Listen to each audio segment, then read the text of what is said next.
was a hot night in the year 356 BC. In the Macedonian sky, the stars were twinkling brightly, more intensely than other nights.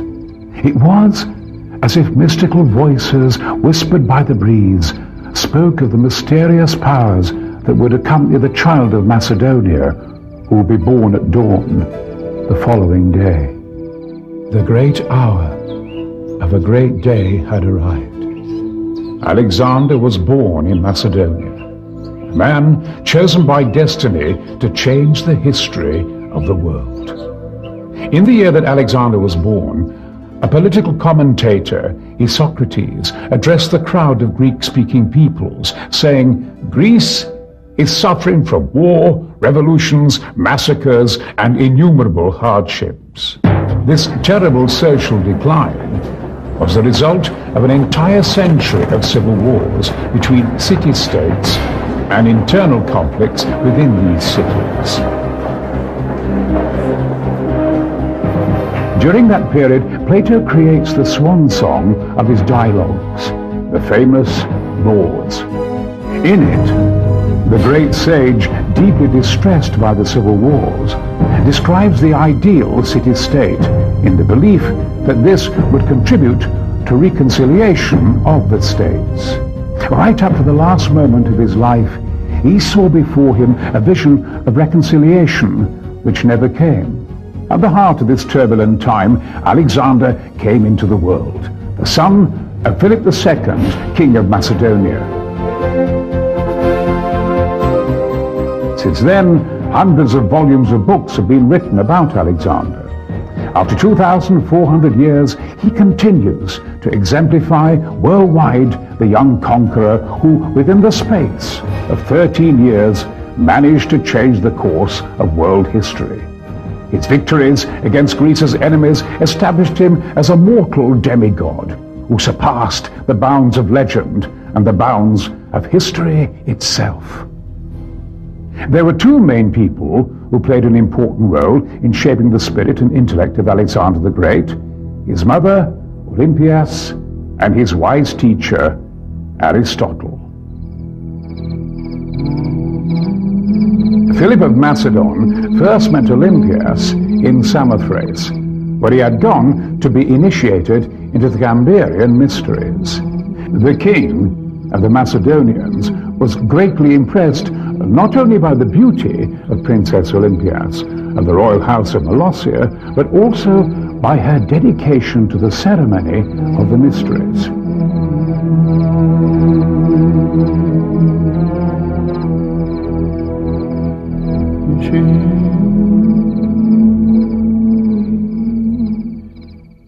Philip asked for her hand in marriage from her uncle, Arivas, the king of the Molossians.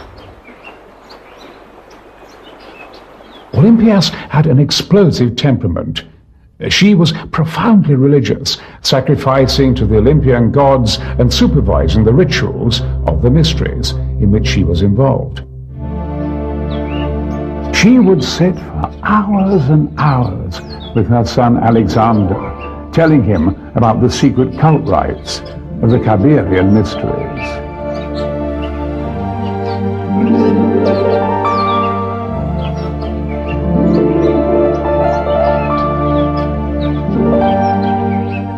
From his childhood years, Alexander learned that the Kabiri were virtuous spiritual beings who lived at the bottom of the sea, dominated by the kingdom of Poseidon.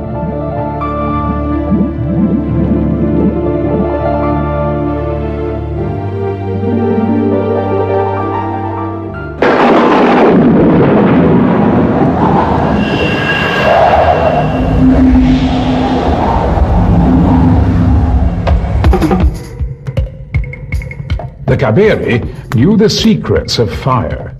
They used this knowledge to become master craftsmen in metalwork. Olympias would explain to young Alexander the allegory of the elements of metal and fire. Metals were the crude, unrefined material elements of nature, spiritually and intellectually coarse people.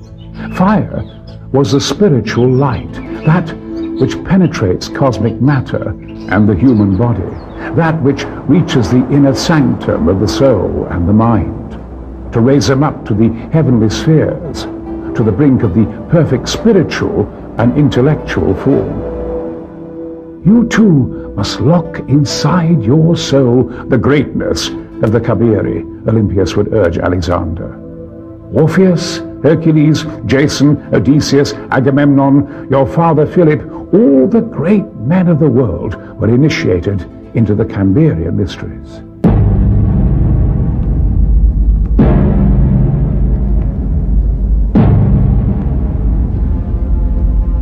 On long walks with Alexander, Olympias also spoke to him about the cult of Orpheus, his descent into Hades, the kingdom of Pluto and Persephone.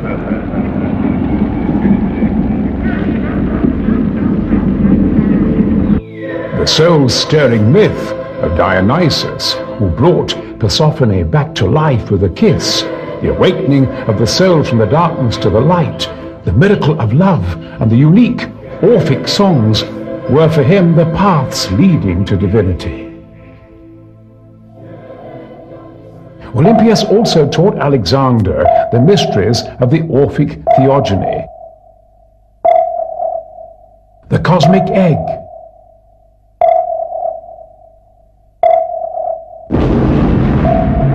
the birth of Phanes,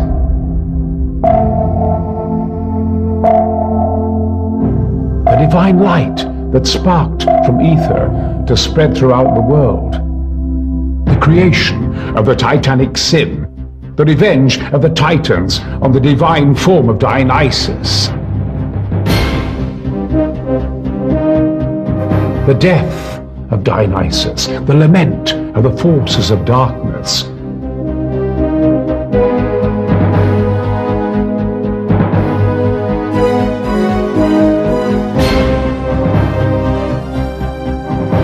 the coming of Athena to the world of fire, who took Dionysus's heart and carried it to Olympus, to the father of the gods, Zeus, where a new Dionysus was reborn, even greater, stronger, and more illustrious.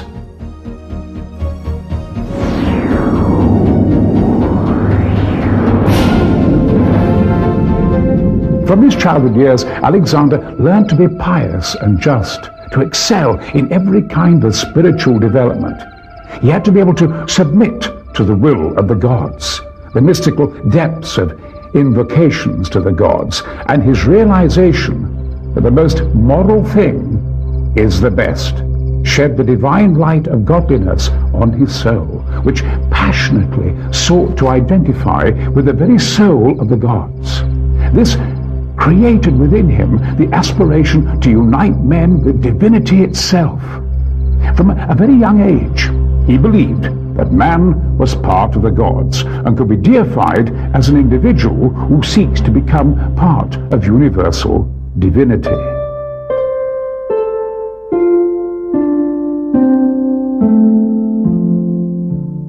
Olympias exerted a very strong influence over young Alexander. The profound religiosity that she imparted to him prepared him to accept the power of the gods in any kind of worship and any type of cult. Thus, his soul was illuminated by the light of the universal soul, universal humanism and world unity through the friendship and reconciliation of peoples.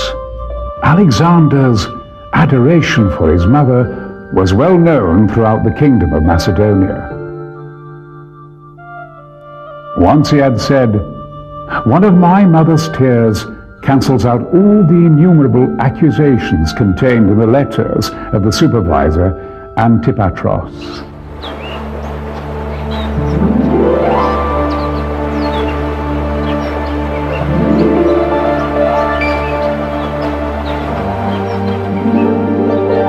In the year 342 BC, Philip of Macedonia hired Aristotle for a large fee to teach young Alexander philosophy.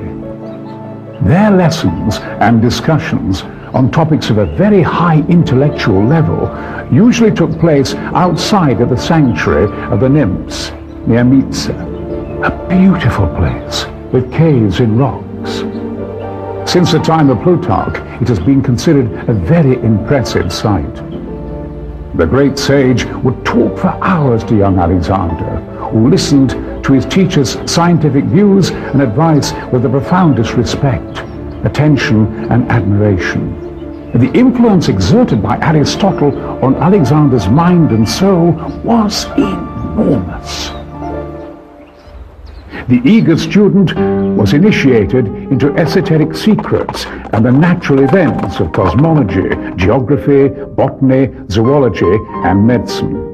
Because of this, he always took scientists from all these disciplines with him on every campaign.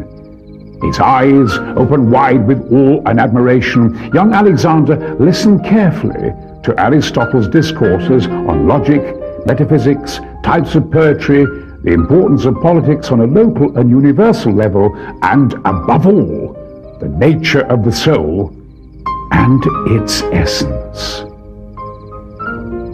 Aristotle believed that man had in his nature the power to create a state. In other words, he is a political animal by nature. This means that man can find his true vocation only through the organized state. When Alexander once asked Aristotle, "What is a state?" his teacher replied that a state is a complex entity composed of citizens, and a citizen is he who, as an equal member, can participate in governing and in meting out justice. Alexander was not convinced that the existence of an organized state with happy citizens was a simple matter. The stories he heard about people living in places from the Asia Minor coast to India, the hunger, misery, unfair treatment of the poor by the rich, and in particular the ignorance, created in the soul of the young visionary a universal image of a better state with happier citizens. This could exist if only the conditions of government were changed to ensure that culture and knowledge replaced misery and ignorance. When Aristotle taught him that it is in the state's interest that the government and the armed forces are in the same hands, Alexander envisaged before him the road of civilized conquests, which was decreed by his own destiny. The defining aim of the state is the happiness of the many, Aristotle declared dogmatically. Is a person allowed to believe that he can intervene and strive for a better world? Asked Alexander. Yes, replied Aristotle. The philosophy schools in Athens and Ionia teach their students that even one man can rectify the entire community. And in fact, if a man thinks he has within him the power to change the regime of a state for its citizens to have a happier and more just life, this thought is a commitment to the gods, and he is obliged to strive for its realization. If a modern observer wanted to detect the natural potential concealed within Alexander the Great, allowing him to change the world map through his conquests, such an observer would have to be able to hear the words of Aristotle describing the soul and its substance, and at the same time to see with the eyes of his own soul the words of Aristotle penetrating into the mind of young Alexander. This meeting point between Aristotle's words about the soul and Alexander's own soul defined the victorious army's commander's crossroad of history. Because in reality, Alexander did not become great for his conquests, but for their essence. Behind every victory, Alexander could see its essence, and this is what transformed the conqueror into a visionary and the defeated into beneficiaries.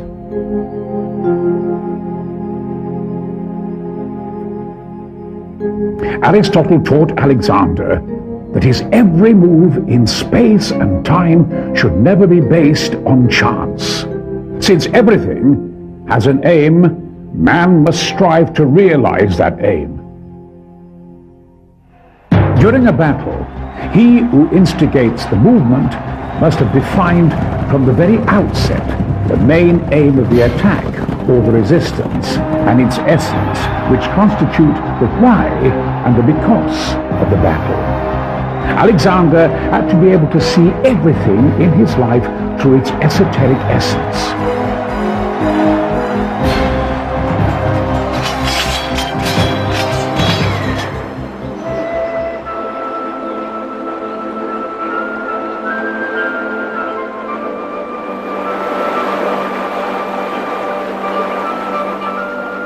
The body is the rented house of the soul, Aristotle taught him. Every move of the body and every aspiration of the mind for conquest should have as its defining aim the enhancement of the soul. Because the body disappears and only the soul remains. Alone it will enter the world of the gods at the crossroads of the suns, or into Hades, the dark world of Pluto. Aristotle's words made their mark on Alexander's life, forging the scope, speed, and brilliance of his intellect in making military decisions. At the tough battle he waged at Gaugamela and Hydaspes, he was able to foresee the precise sequence of his forces' movements and the damage they would inflict on the enemy. The prominent commander, Ptolemy, noted, "The result was always as Alexander had conceived from the outset. None of the operations he undertook were beyond his powers."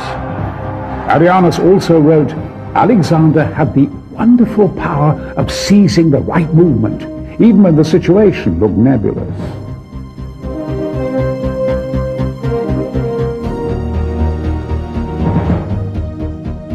From the time he landed in Asia, Alexander knew that he had to create his own kingdom there in order to win the willing cooperation of his subjects.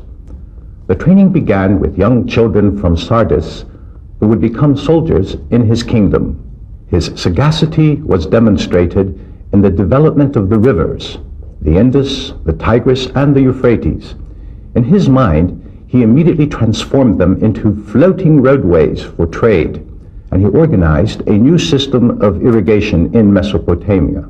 His ability to make the right move in all his actions and his capacity to think ahead for each new project were verified in many situations, especially in shipping between the Persian Gulf and the Indus River Delta.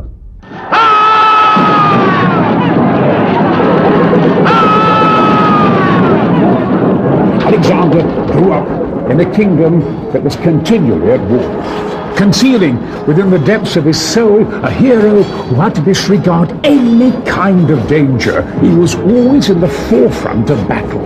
He considered a real hero to be one who based glory on bravery, and a real leader one who set an excellent example for his fellow soldiers by his active participation in the battle. At crucial moments of his life, he could hear Aristotle's voice guiding him to make the right move in any kind of necessity or danger.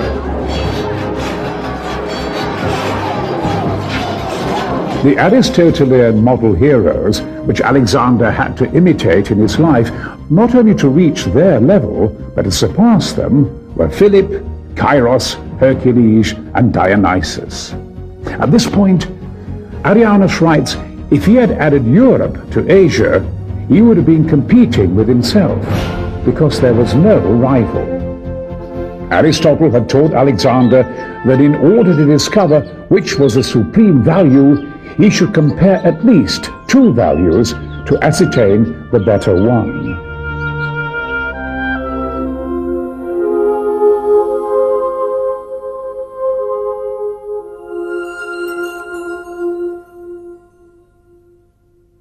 Comparing the Egyptian, Babylonian, and the Indian ideas with the Greek, he firmly believed that not only were the Greek ideas superior, but they were also unique with the passing of each era. With a strong belief in Greek education The incomparable Greek language, philosophy, art, poetry, literature, architecture, religion, and its profound cult rituals. He made it a decisive purpose of his life to conquer a world immersed in superstition, suffering, and spiritual deficiency. As he entered each conquered country, he would bring the light of Greek civilization, of eternal Greek wisdom, art, and education. Alexander established cities in Asia whose leaders were Greeks, familiar with democratic institutions and the principles of just government. Aristotle's thought was always in the back of his mind. A real conquest is the introduction of light into darkness, and a real conqueror is he who conquers the souls of his defeated rivals. With these basic principles in the mind and soul of the victorious army commander, the new generations in the Greek cities of Asia were now educated according to the model of Greek education, art, and science. Alexander zealously established Greek schools everywhere. In his Ethics, Plutarch informs us that when Alexander died, the procedure of founding new schools was already well underway. When Alexander brought civilization to Asia, the reading material for the first grades were the epics of Homer, and the children of the Persians, the Susians, and the Gedrosians used to sing the choral excerpts from the works of Sophocles and Euripides. Because of Alexander, Bactria and the Caucasus turned to the worship of Greek divinities. In mystical Egypt, which at the time was deeply immersed in occultism and mysticism, Alexander introduced a textbook in the late 3rd century BC, which was specially designed to teach the Greek language as an official foreign language. The textbook contained excerpts from Homer and the great Greek dramatists. Excavations in Afghanistan brought to light Greek temples, a theatre, and an odeum, next to a large Asian sanctuary of the 4th century BC.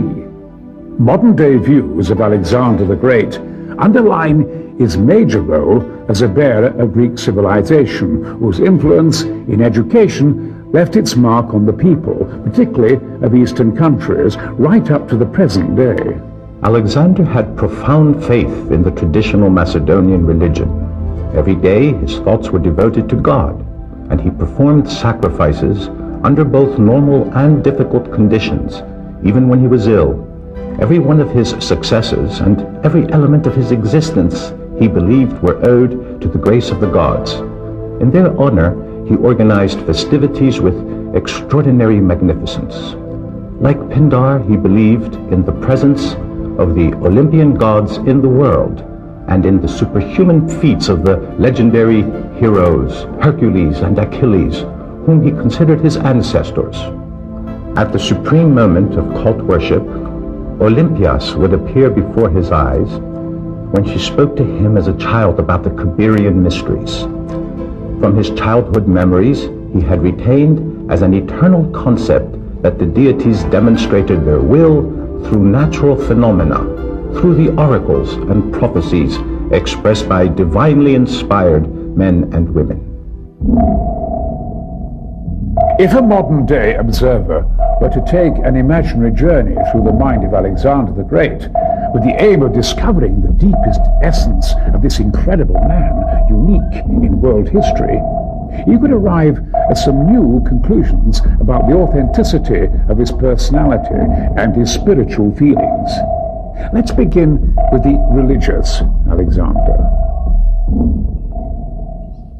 Religion, for Alexander, constituted a person's supreme expression of his obligation to the deity. God was very much alive in the soul of the great military commander. Esoteric voices in the depths of his being spoke to him of worlds of light, of a life beyond, that all actions in this world should remind him that the law of the stronger is love for his inferior. Through his religion, the great conqueror believed that one did not fight because he hated, but fought for justice, and above all, showed the requisite respect for his rival. It is well known from Arrianus and Plutarch how tough the Battle of Issus was.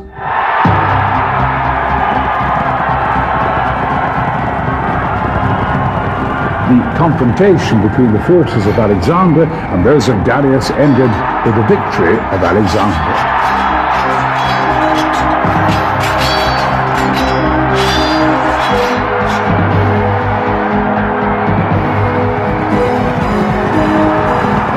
The Persian hordes, who for centuries had plagued the world, and particularly Greece, destroying temples, sacred sites, monuments and trophies at the Acropolis, Delphi and Olympia, had finally been defeated. The painting by Jean Lebrun depicts Alexander accompanied by his friend Hephaestion visiting the prisoners in their tent. Sisygambris, Darius' mother, thinking that Hephaestion is Alexander because he is taller, falls at his feet, begging for mercy. Without showing annoyance at the mistake, Alexander explains that his friend is also an Alexander, and that women should not be afraid because Greeks have boundless respect for their prisoners of war. Alexander falls in love with Darius' younger daughter, Statira, but she confesses to him that she loves a Persian nobleman. Alexander forgets that he is the conqueror. He forgets the rights of the conqueror over the defeated. Bowing his head, he respects her decision and stifles his erotic passion for her with all the majesty of a divinely inspired military commander.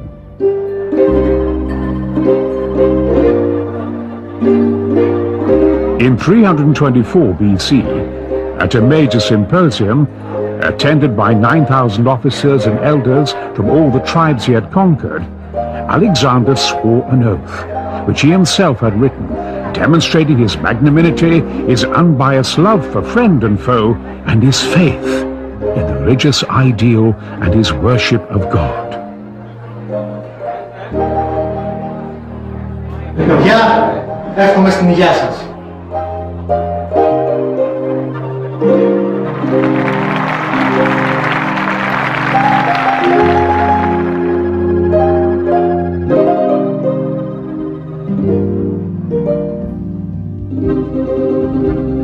With the conclusion of the war, I now wish you to prosper peacefully. From now on, all mortals are to live as one people, in harmony for common prosperity, to consider as your universal homeland with common laws wherever the excellent rule, irrespective of race. I do not divide people, as the narrow-minded do, into Greeks and barbarians. Citizens' place of origin does not interest me, nor does their race. I categorize them only with one criterion, that of virtue. In my opinion, every virtuous Greek and every virtuous foreigner is a real Greek, and every evil Greek or foreigner is a barbarian. We must not think of God as an autocratic ruler, but as the common father of us all. On my part, I consider everyone equal, white or dark-skinned. You are all one to me with God's love. Do not merely be participants in my commonwealth, but participants and partners. To the best of my ability, I will try to carry out what I have pledged to you. With tonight's libation, keep this oath we have sworn as a symbol of love.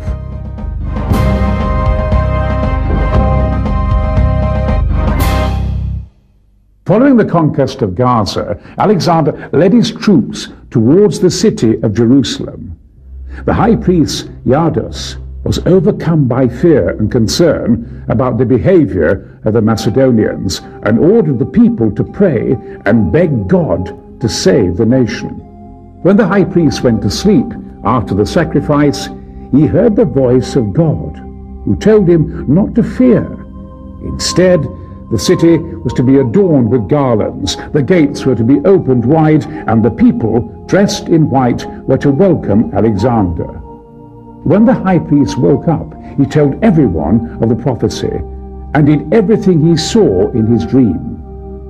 When in a region called Saphis, Alexander met the priests and the citizens dressed in white, and the high priest in his finest robe and gold-plated headdress on which was written the name of God, he approached him alone. Kneeling with profound respect and humility, he embraced the high priest. The kings of Syria and all the leaders were stunned by Alexander the Great's behavior, while all the Judeans surrounded him with expressions of adoration and admiration. At some point, Parmenion dared to ask Alexander why he had knelt before those who should have knelt before him.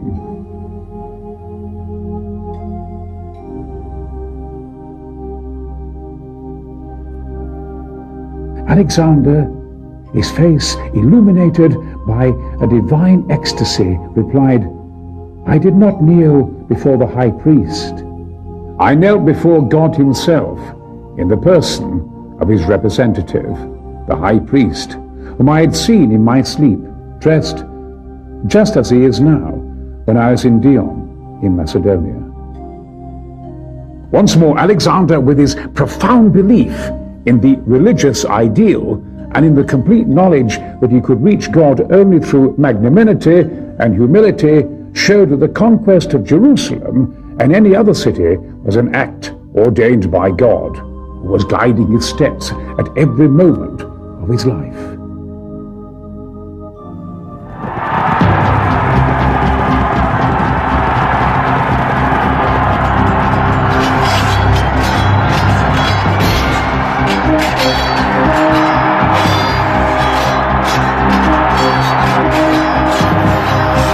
Following his triumphant victories in Issos and Gaugamela against the Persians, Alexander in 331 BC entered Babylon victoriously, the great metropolis of the East. The satrap, Mazaeus, met Alexander outside the walls and handed over to him the city of Babylon. As Alexander headed his army along the procession way, the priests and the people welcomed him, offering precious gifts and strewing his path with flowers. For the Babylonians, it was the end of 200 years of Persian rule. All their temples had been pillaged by Xerxes. Once again, the voices of Olympias and Aristotle, which resounded in the depths of Alexander's soul, led him to the right decisions. Under the guidance of the priests, he made sacrifices in honor of their chief deity, Bel. He approved their requests for restoration of the temples of Babylon and gave orders to the people to repair the damage wrought by Xerxes' army. In a frenzy of joy, the Babylonians welcomed him as a liberator and as an envoy of their god.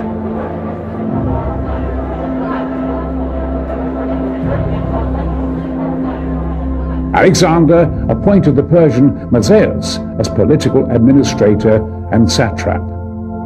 The Macedonians were surprised at their leader's choice, as they could not comprehend the magnitude of Alexander's majesty and the acuteness of his political thinking. He believed that he should honor the defeated, especially the Persians, in order to minimize the degree of their resistance to him and his army, and so they would contribute, although defeated, to the completion of his plans.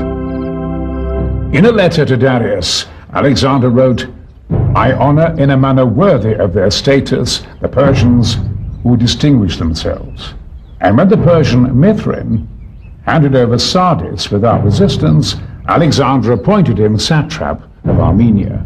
Behind each such initiative, which characterized his ethos, his political and strategic thinking, and above all, his emotional moderation in every decision made by the great military commander, a modern-day researcher can detect the high standard of education acquired by Alexander next to his spiritual father Aristotle, and the practical application of these teachings in each of his decisions and actions. Alexander the Great and his conquests provided a splendid subject over the centuries for painters, sculptors, etchers, writers, and poets. In earlier years, from Raphael to Gustave Moreau, they read three writers from antiquity in order to glean information about Alexander: Plutarch, Arrianus, and Quintus Curtius Rufus. Occasionally, they derived information from the historical library of Diodorus Siceliotis. Some of the monumental works of art pertaining to the life and activities of the great military commander were Alexander and Vitus by Louis Le Granier, 1787. The work depicts the Persian satrap's devotion to Alexander. Abbassisois, at the grave of Alexander the Great, by the Greek artist Fotis Kontoglou, 1938. Alexander and Diogenes by Gaspard de Caillet in the 1620s. Alexander and Diogenes marble relief from the period 1671 to 1679, Louvre Museum. Alexander's sacrifices at the grave of Achilles by Thomas Blanchet from the period 1614 to 1689. Alexander's visit to Troy by Francesca Futabasso from the period 1707-1769. The Battle at Granicus River, this wonderful work by Charles Lebrun, dates back to 1661 and is in the Louvre Museum. Alexander cuts the Gordian knot, painting by Johann Georg Platzer from the period 1704-1761. The rescue of Alexander from the waters of the Cydnus, painting by Johann Georg Platzer from the period 1704 to 1761. Alexander Pan, dating the 4th century BC. On his head are two small horns, like Pan. This work is on display at the Pella Museum in Macedonia. Alexander orders the founding of Alexandria by the painter Piacido Constanzi from the period 1702 to 1759. The triumphant entry of Alexander into Babylon, a painting by Charles Lebrun in 1665 at the Louvre Museum. And the marble head of Alexander the Great, dating to the 4th century BC and exhibited at the Pella Museum. Carefully observing the superb statue that depicts Alexander's Pan at the Pella Museum, we can see the harmonious physique of the young military commander. Without being at all excessive, it emanates vigor, strength, and inexhaustible energy. Alexander exemplified the Greek ideal of kalos kagathos. This ideal was instilled in him by his teacher Aristotle, who advocated daily exercise for the attainment of perfection in body, mind, and soul. Hundreds of museums, art galleries, and private collections all over the world exhibit works pertaining to the life and activities of Alexander the Great. Never in the history of the planet was a mortal so adulated by the peoples of both the West and the East as Alexander the Great. His image exceeded the bounds of legend. Writers, poets, painters, and sculptors still continue today, and probably will forever, to extol the glory, the courage, and the strength of this marvelous man, whose timeless image sheds the light of inspiration on every type of art.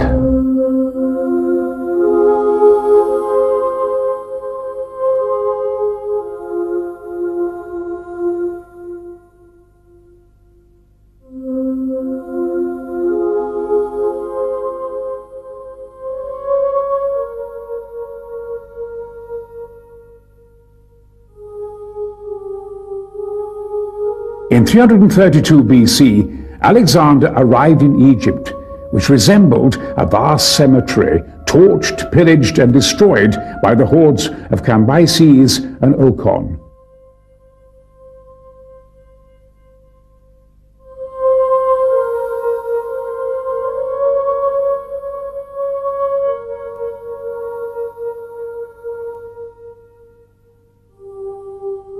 The young army commander liberated Egypt from the hated Persians and restored the temples of Karnak and Luxor, as well as the sanctuary of Ammon. The temples then enjoyed a new period of religious revival. For the Egyptians, the god Ammon was the creator. Today, visitors can see in the heart of the temple Alexander in the role of a demigod pharaoh, making a sacred offering to Ammon, the god he knew from his childhood years. Endeavoring to follow in the footsteps of history, Diodorus the Latin informs us that in the spring of 331 BC, Alexander headed towards the Libyan desert from Memphis with a small military force of detachments from the units of adjutants, archers, and the royal cavalry. The pilgrim's journey continued through Mareotis along the coast up to Paratonion, and from there into the vast, scorching sands of the desert. The journey took 1.5 months. The difficulties, adventures, the torment of thirst, and the blistering hot desert winds frequently provoked despair and frustration in all members of the group, except for Alexander himself. The young conqueror considered of supreme importance a meeting with the representatives of the greatest and most powerful priesthood in the entire Mediterranean region. When the priests of Ammon saw from the watchtower Alexander and his retinue approaching the sacred site, they sent a group of priests to escort the military commander. Diodorus and Curtius Rufus have noted that the priests led Alexander into the main temple of Ammon. Alexander appeared before the priesthood as a successor and heir to the pharaoh. This was exceptionally significant, as according to the country's religious views, this was a natural temple of the sun god, and his personification, the power that linked man with divinity. So, in this case too, Aristotle's influence on Alexander's religious notions relating to worldwide cult worship played a very important role. A dialogue followed between the prophesying priest and Alexander, while at the same time the priesthood had ordered a sacred ritual and divining ceremony in Ammon's honor. The prophesying priest, acting as the god, took Alexander inside the sanctum and conveyed to him the prophecy not with words, but with gestures and symbols, as Strabo informs us. However, Callisthenes notes that the high priest eventually violated the rules of silence. Because of the utmost importance of the god's pronouncements, Alexander had not only to listen, but also to comprehend every single detail. Alexander the Great's bold and extremely dangerous undertaking, risking his life and the lives of his men to reach the Temple of Ammon, had a deeper reason than merely that of political advantage. The prophecy imparted to him by the priest of Ammon was a spiritual need, his relationship with divinity, his origins from the lineage of the gods, the aim of his existence in this world, his common roots with Hercules, Dionysos, and Theseus, his divine mission. All these agonizing issues tormented the soul of the young military commander. His presence in the temple was as familiar to him as being in his childhood home. For his entire life, Alexander was known for his piety and devotion to divinity.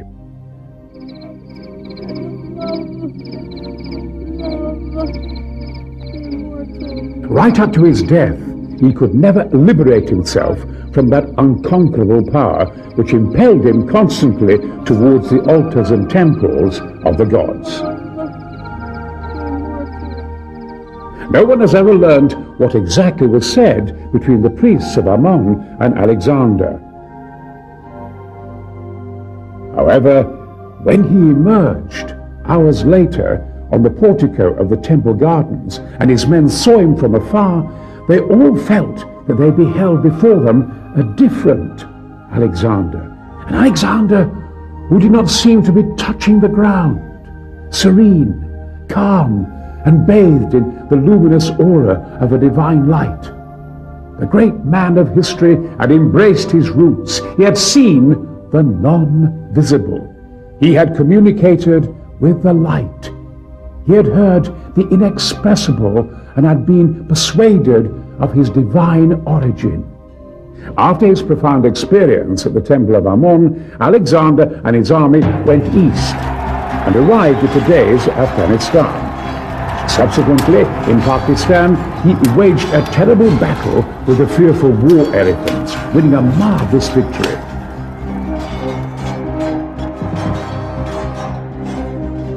Here we see a coin depicting Alexander attacking an elephant. And he appears on this Egyptian coin wearing an elephant skin. This means that he took the animal's strength and made it his own. Within the space of 13 years, the Macedonian warrior, the son of Philip and Olympias, managed to overcome and vanquish the mightiest war machine of the last 2 centuries, the Persian phalanxes, which supported the greatest empire of the world at that time, the phalanxes that had destroyed the most important temples in Attica, Olympia and Delphi, the phalanxes that provoked fear and terror in the peoples of the East and the West.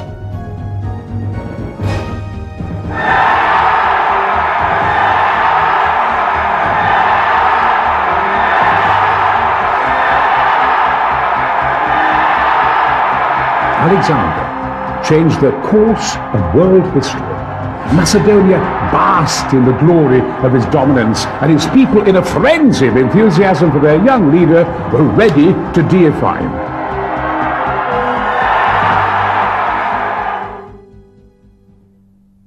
Vitruvius writes that Alexander once heard from the mouth of the architect Dinocrates, probably the boldest proposal ever made to a mortal on this earth, that the whole of Mount Athos, there where today's monastic community is located, to be transformed into a giant statue of Alexander.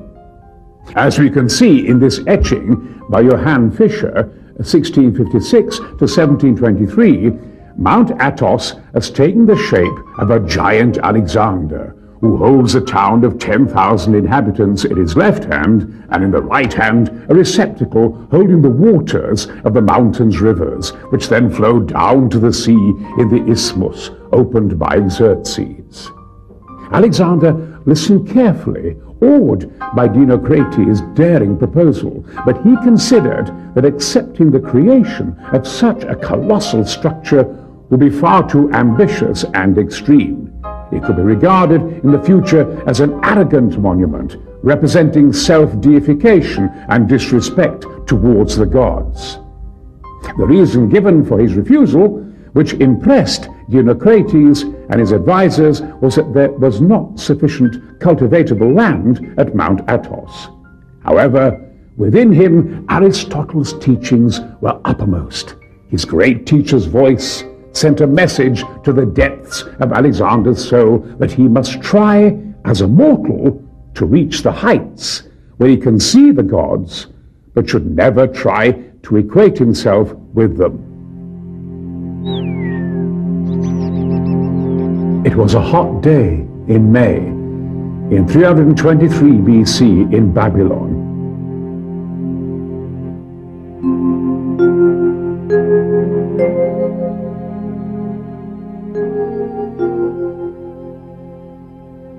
In accordance with custom, Alexander made sacrifices to the gods and divided the pieces of meat among his soldiers in all the battalions.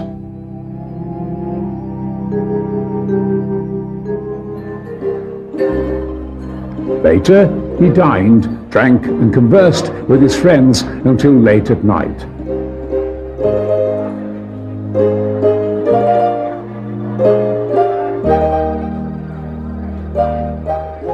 Subsequently, with a few more friends, he visited the home of Medius, where he had been invited, and they drank copious quantities of wine. For the whole of the following day and night, Alexander fell into a deep sleep, while a high fever began to rage in his body.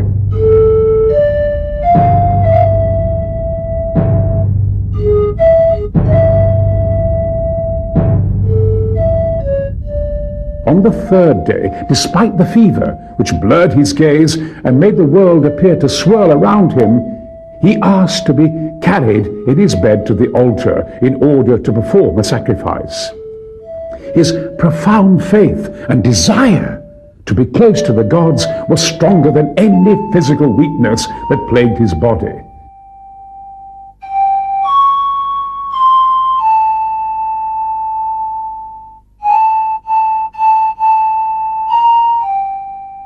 As night fell and the fever reached the limits of his endurance, Alexander, his voice reduced to barely a whisper, gave orders to his commanders for the Arabian campaign, which had already been organized.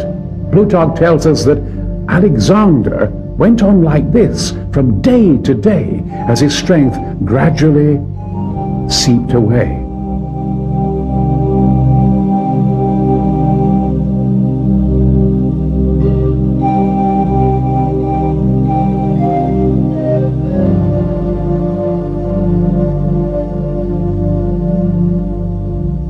Overwhelmed with grief and pain, the Macedonian soldiers passed silently, one by one, through his room to see their beloved king.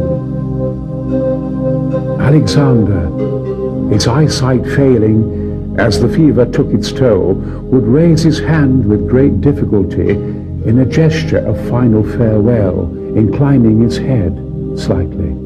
As the days passed, death approached Alexander, but up to the very last moment, the proud Macedonian, shortly before falling into aphasia, called for his aides and spoke with them, making plans and issuing orders in a gesture of final respect.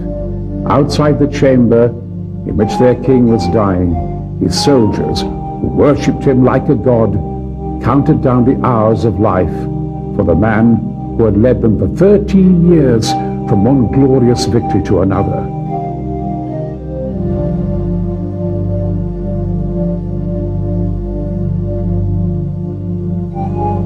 On June the 10th, in the year 323 BC,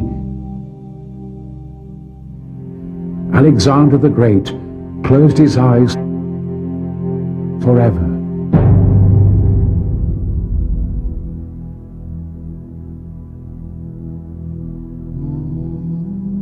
At the age of 32, the man who in the short space of 13 years had changed the map on the face of the planet and the history of the world in general, his body now still and cold, allowed the tears shed by his friends to fall on his lifeless form. The first flame with the message that Alexander had died appeared behind the walls of Babylon. Then a second, and a third, and a fourth. The mountain tops from Babylon to the Indies, and to Macedonia, and to Ranta in Sicily, echoed with wails and cries of grief, with flames and smoke that ascended in mourning, rising up to the ethereal heights. And among them fluttered the soul of Alexander, flying up to the heavenly sphere, to the cradle of the Olympian gods.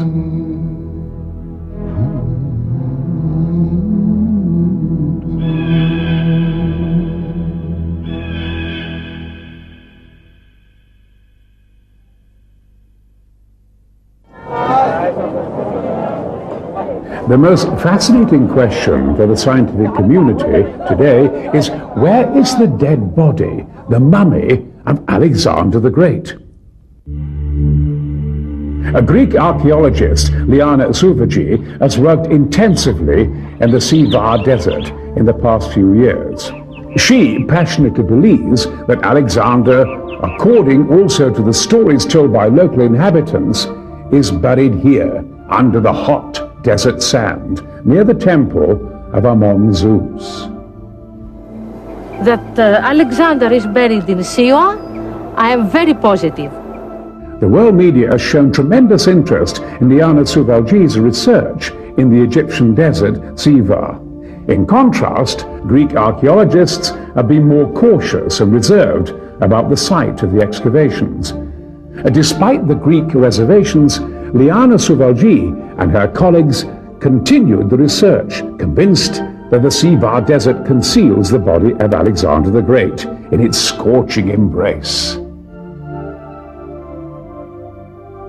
Alexander is buried here. So far, Liana Souvalji's dream, which is also a worldwide dream, has not become a reality. The ruined temple of Ammon, the Sivar oasis, the earth of Egypt is keeping its mouth firmly closed. Shortly after Alexander's death in 329 BC, and for the next 600 years, conventional history has it that he must have been buried in Alexandria.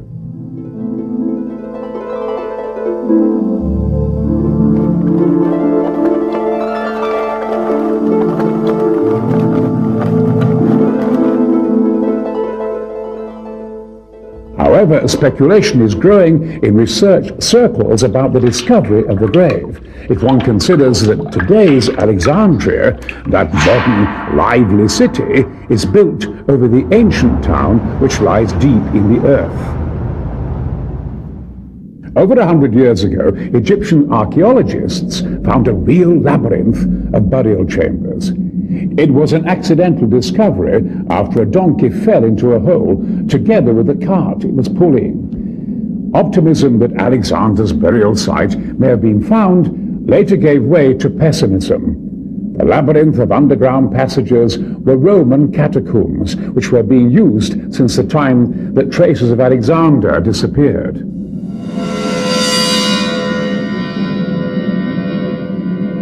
A burial chamber guarded by Egyptian demons with Roman legionnaire uniforms impresses visitors.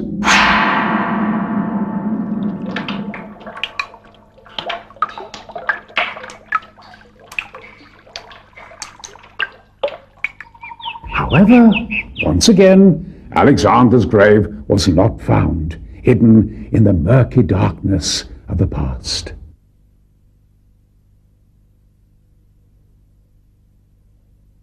The writer and director of this film, Pisssanos, had a unique experience involving the grave of Alexander the Great. In the spring of 1999, he was informed by a Greek working in Amman, Jordan, that Alexander was buried there, very close to the ancient Greek area of Gerasa.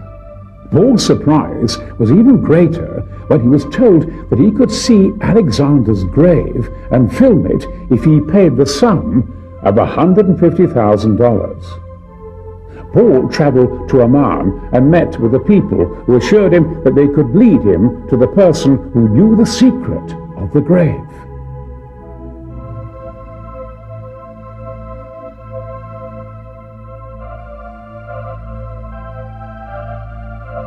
However, he had to make sure that this story did not involve a swindle or some kind of hoax. He asked them to describe the grave to him so that he could ascertain the authenticity of the information.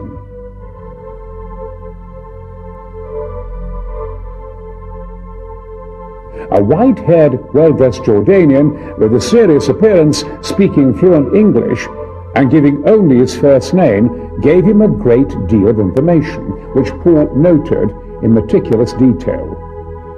The Jordanian said that in order for him to be taken to the grave, he must agree to be blindfolded. At the point where his eyes would be uncovered so that he could see the grave, he would have to pay the $150,000. Then he would be blindfolded once again and led back to the same place from where they started. As the proposal involved a certain amount of danger and unforeseeable events, Pisssanos decided to go back to Athens, then return in a month in order to complete his trip and see the grave.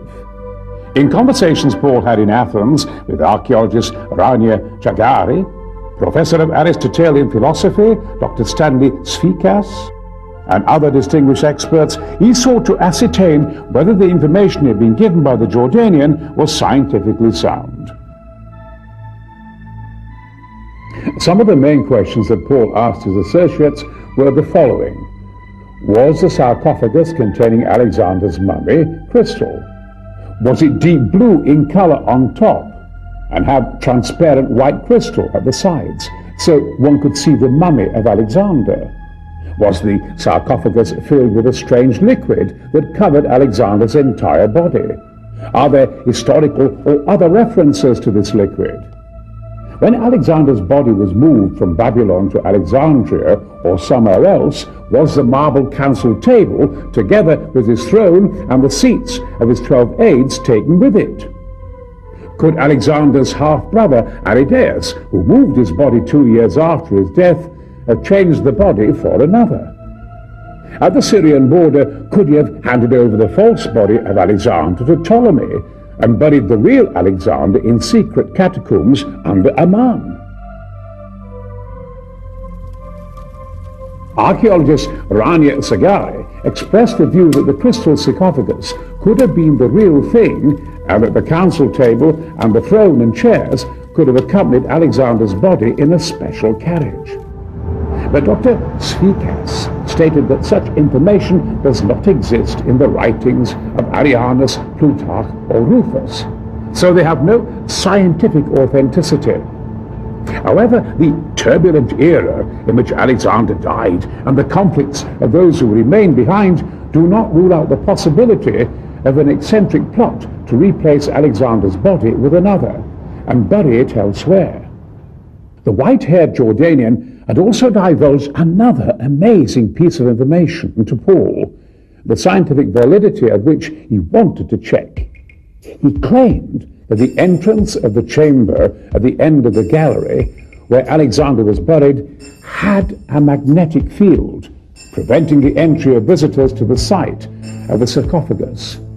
Paul visited the Democritus Research Center and asked the scientists there if it were possible for magnetic fields to be artificially created, capable of absorbing and eliminating any material body that passes through them, and able to repulse the human body, preventing it from entering the area. The scientists said that this was inexplicable by today's science, therefore not accepted. In reply to Paul's question whether it was impossible, the answer was, in nature, nothing is impossible. Excited by the idea that he might see Alexander's grave, even though its authenticity seemed unlikely, and that he may be able to give science the key to the story involving the most important mortal's grave of all time, Paul went to Amman once again and met with the same people. However, this time the difficulties were even greater because the group of Jordanians, and particularly the white-haired man, were obviously extremely worried that Paul may have revealed the secret to a third person, especially to people in the Jordanian government. There is no point in discussing the numerous problems that arose preventing Paul from seeing Alexander's grave, even after 4 trips made for that purpose. However, he felt it was necessary to construct a computer-generated image of Alexander's grave as it was described to him by the Jordanian with the white hair. Perhaps what we will see may not belong to history, but exists only in the imagination of some people. But the following description is so impressive that its reconstruction seemed essential. Under the warm earth of Amman, in Jordan, they say that there is a labyrinthine complex of underground galleries, which the white-haired Jordanian had called the New Pella.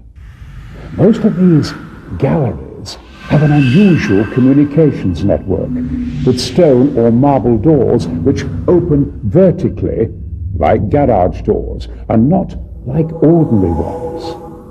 Ancient Greek columns and statues are scattered throughout the galleries. In these rather indistinct photographs, Taken at the entrance to one of these galleries, we can see stones which bear inscribed Greek letters and a low-relief crest that is not clearly distinguished, but which the white-haired Jordanian claimed was Macedonian. This photograph shows the antechamber of the gallery, which purportedly houses the grave of Alexander the Great. At the entrance, which is exceptionally narrow, down on the stone floor, 3 animals are carved: a crocodile, a deer, and a serpent, inside a circle.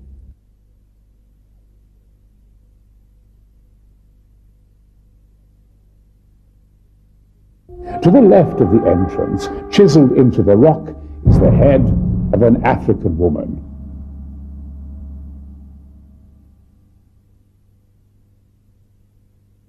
As soon as the visitor steps on the 3 animals to enter the gallery, he feels a peculiar pressure on his brain, with loud buzzing in the ear canal. When the visitor proceeds a little further, these sensations disappear. The color of the stone is a light greyish-white and is slightly shiny. Among the entire length there are texts etched into the rock, which contain excerpts from the epic of Homer's Iliad.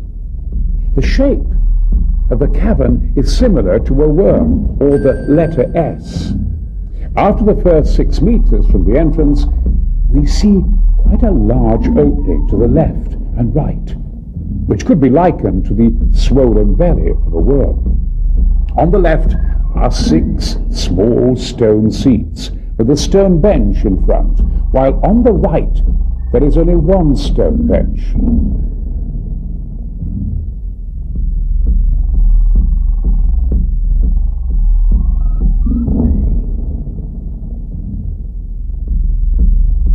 Proceeding for the next 6 meters after the worm's belly, and as we approach an opening with 3 ascending stone stairs, we can feel a slight pressure which continues to increase until it stops us completely.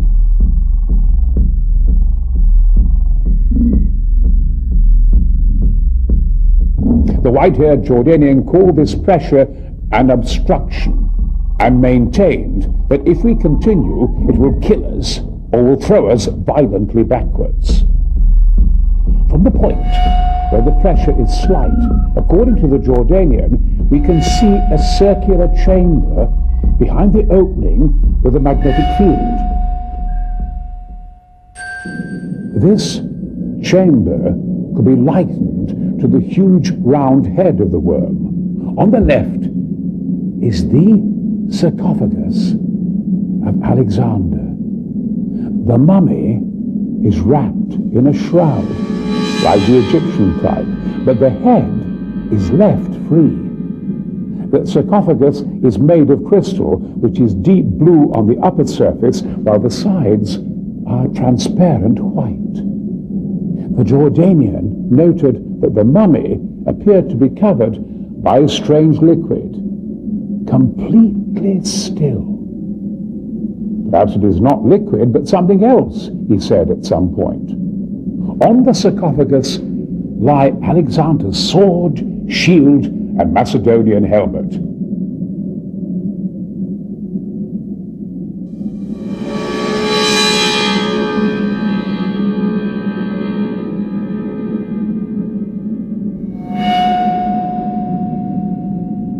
Down on the stone floor and slightly in front of the sarcophagus are gold rods, which create a large, brilliant beam.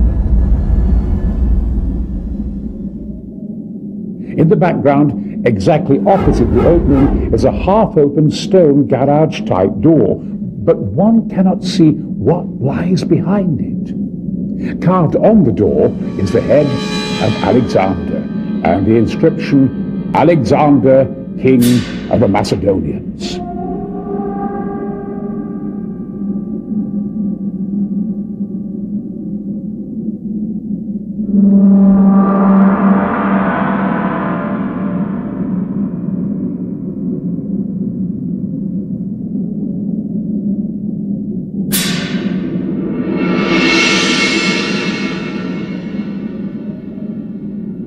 On the right, exactly opposite the sarcophagus and at a vertical angle, is a large marble council table with 6 marble seats along one length, another 6 marble seats along the other, and a throne-like seat at the head of the table.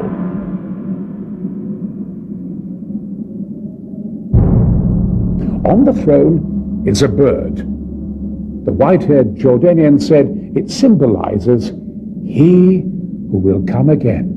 Standing along the edge of the burial chamber are small ceramic jars filled with strange liquids. The entire chamber is uniformly illuminated by a bluish stone in the shape of a heart, which stands on a metallic stick sunk into the stone floor. Even more peculiar is the fact that there is no trace of dust anywhere.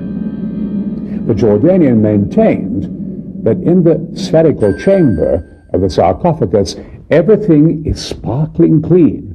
Concluding his story, he told Paul, when they had arranged everything, those who placed Alexander in there activated the magnetic field. Since then, up to now, and perhaps forever, the chamber will not be violated by the entry of a human being.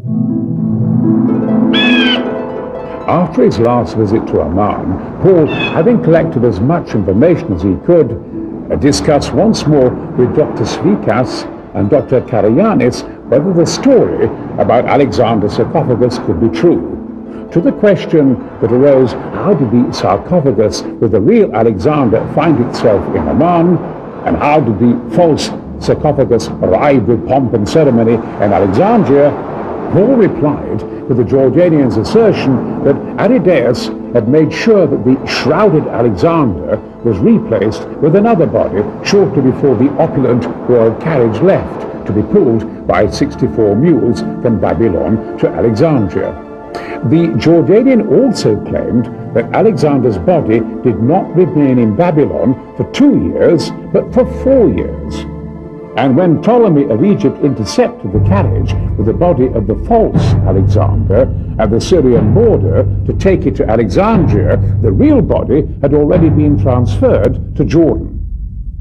Can any light be shed on this mystery? A serious possibility is that Alexandria shelters the sarcophagus of Alexander under the new city, just as it hosts the bodies of his royal successors, the Ptolemies of Egypt. From one sole source, we learn that his magnificent mausoleum is in the form of a pyramid, similar to those of the illustrious pharaohs.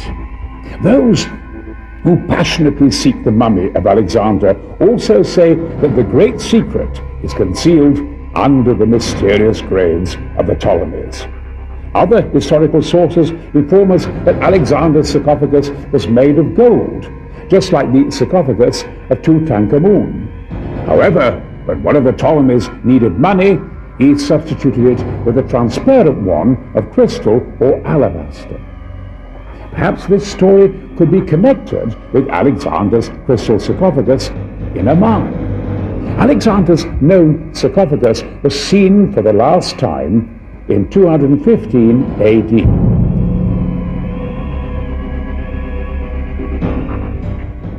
Subsequently, the official sources of information are lost in the darkness of ignorance. Perhaps the body, together with the sarcophagus, was burned in Alexandria during an uprising in 270 AD. Maybe Alexander the Great's loyal followers secretly took the sarcophagus to El Baraki in Siva.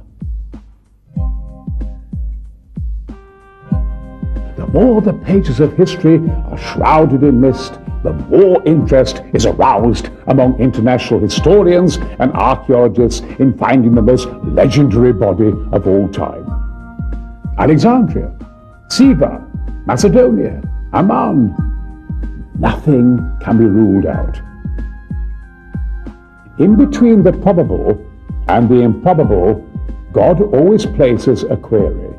Man has to strive to find answers to this question so that people can experience progress.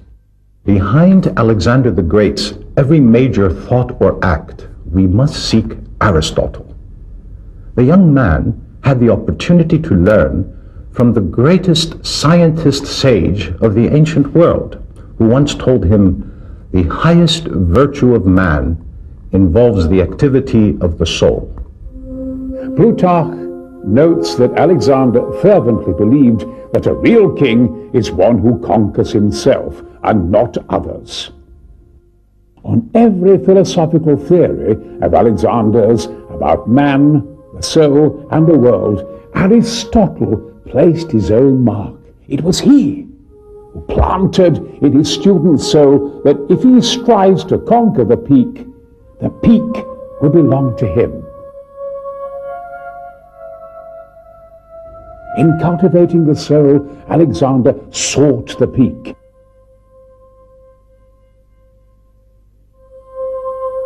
In relation to friendship, rivalry, reconciliation, valor, courage, patriotism, and generosity, he sought the peak.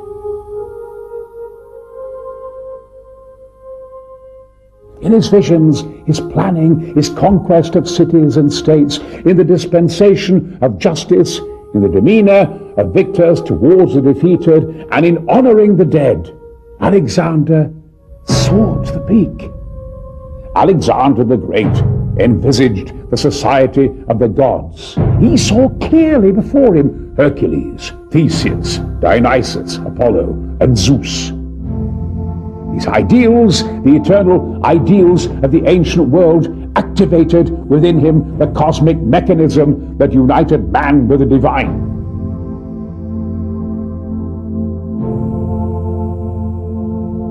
Poets, writers, sculptors, painters, historians, and musicians throughout the ages have praised and glorified the greatest hero of all time, Alexander, the student of Aristotle. He who not only conquered the souls of people, who not only defeated the Persians and the barbarians of his era, but who defeated time itself.